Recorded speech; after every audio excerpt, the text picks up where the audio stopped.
Hello Brady, it's Noodle and I am now trying my hardest to keep my promise and do regular content here. This is kind of like my first official sit down with you guys and talk video. I thought I would make a video about a special interest of mine, and I did try and like explain it to a friend. And it didn't really go down very well, as in like I didn't really give enough information, so this video is for them. So a shout out, because they'll be probably one of my first ever viewers, which is very sweet of you. Thank you so much. Shout out to them. They are called Jenna. They are an icon. And if you've noticed, my fringe has slowly became mid-parting. Like the side parting seems to be disappearing, and it's insanely painfully awkward. Anyways, so today's special interest we are discussing is ITV Digital. And this is all from not a script. This is entirely unscripted. This is just me going off my info dump from a thing called my brain. So ITV Digital began in the 90s. It was to compete with a big corporation called Sky, who are still going strong to this day. That's a little bit of a foreshadow of what ITV Digital ended up in. So ITV Digital wanted to be a more affordable, more accessible, and more British-based corporation, and offer content that was British and easy to watch, and stuff people probably knew about already. Like, I don't know, they tried to connect with BBC to get the wonderful world of UK TV play, which is currently turning into the brand You, which doesn't make any sense. And they also had rights from like Channel 4, so they created things like the wonderful world of E4 and Film 4. And the cooperation also promised all big and small companies who were football teams the rights to broadcast their matches, so that they could like gain an audience through there. And they promised them loads of money from the subscription, the advertising, everything. And football companies all agreed this was a wonderful idea. And so a lot of small corporations, like small football teams, thought it was a wonderful idea because they hadn't really had a lot of public attention, and a lot of small teams required or wanted that money from ITV to keep them going, essentially, because they weren't getting enough money anyways from anyone, really. Not a lot of people cared about small football teams. Not really a lot of people still do, which sucks. So ITV said, don't worry, this money is down payment, and yeah, don't worry, we'll give you more money to keep you going. And yeah, so ITV Digital began as the team termed as On Digital, which was basically with a different, like, there was a corporation called Carlton who were working with ITV to do this, and they used to be called On Digital, and now they were called ITV Digital. Went near the end of their lifespan because they wanted to like have a correlation between the ITV brands at the time. The whole thing launches in the 90s, and there's a big thing where it's like, wow, this is incredible, it might be like out competing Sky. First time it did, but it was very slow, and Sky shot off ahead because they offered numerous services, numerous packages for numerous types of people, and also offered numerous channels that On Digital / ITV Digital couldn't offer.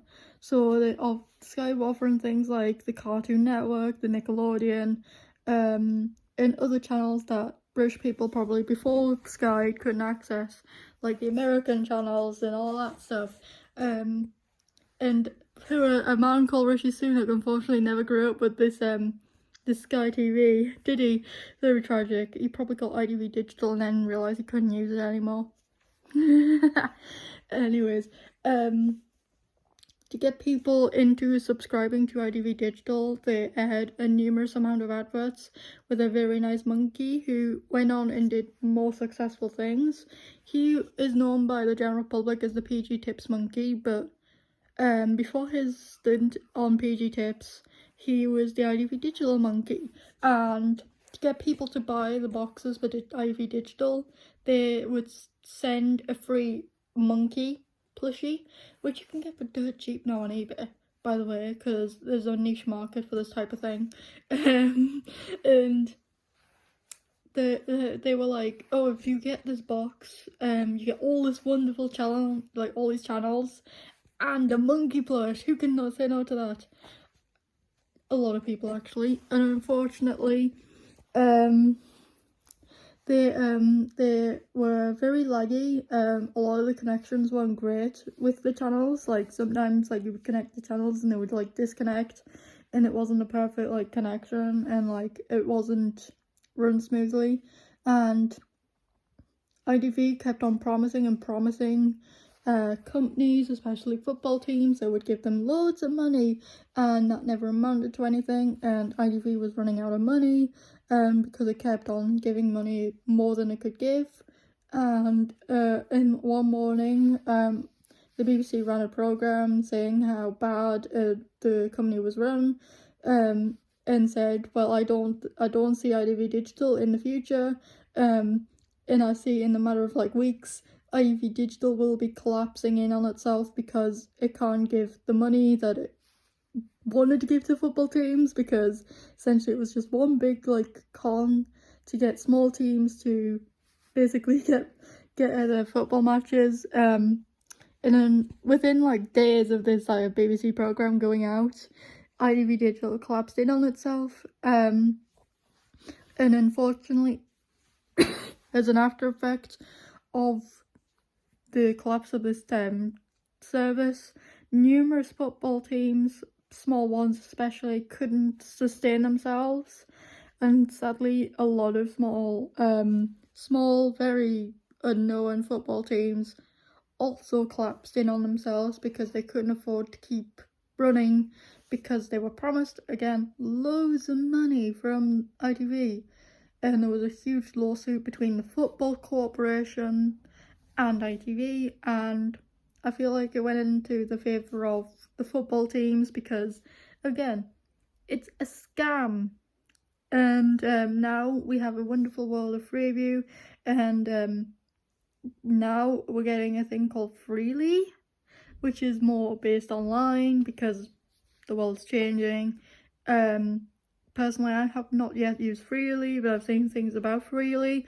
If you want to watch a video with someone discussing Freely, I will love to recommend Adam Martin's video where he shows and discusses Freely in a lot more detail than I will today. But essentially, it's all online. You can access streaming through there. So if like you miss something on, I don't know, Channel 4 like Bake Off, you can easily watch it again, or watch it when you want on a streaming service like the All4. And they are trying to experiment with it and trying to get more accessible to everyone, but Freeview at the moment will not go away. And essentially Freeview was created in the space of ITV Digital, and it is free to watch, needs no box, and essentially it's a lot more accessible in ITV Digital, and they don't try and like get every football match, and a lot of the football things have gone to Sky or BBC. And that was my info dump about ITV Digital, and I will leave a link down below to some other videos about this topic, and also the video on Freely from Adam Martin, because I feel like if you want to know more on this topic, you have to do that, because I don't want to link just to the Wikipedia page of these things, because I know for a fact that reading a lot of information over and over can be the most boring thing in the world sometimes, and sometimes we just need a video to tune our ears, as it were. But yeah, this is the first of regular content. I'm gonna try and do regular content where I just talk about my special interests. So I hope you're ready for that. So yeah. I have been Noodle, by the way. So feel free to like and subscribe to me trying to like make videos to remind myself that you've only got like one life in this world. And like you gotta try and make the most of them. I want to do blogs maybe one day when I have like an actual camera and can edit things. But these sort of videos will not be like edited. They'll just be me talking and holding my phone. So if the audio is terrible, that's why. So I hope I'll see you next time.